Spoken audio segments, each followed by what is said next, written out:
Kung gusto ka moadto og langit, kinahanglan dawaton nimo si Ginoong Hesus nga mao'y imong bugtong ug personal nga manluluwa sa imong kinabuhi. Walay laing Ginoo tungod kay siya lamang ang nagpalansang dito sa krus sa Kalbaryo, ug sa ikatulong adlaw nabanhaw siya aron kita mabanhaw pod. Mga ikagpasaylo sa imong mga kalapasan ug talikdan nimo ang mga sala. Nag-ingon diri sa 2 Timothy 2 verse 5, ang usa usab ka magdudula nga moapil sa lumba dili gantihan kun dili musubay sa mga lagda.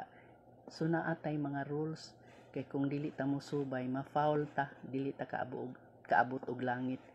Nagtuo man ang uban nga kung mamatay mo adto dayon og langit.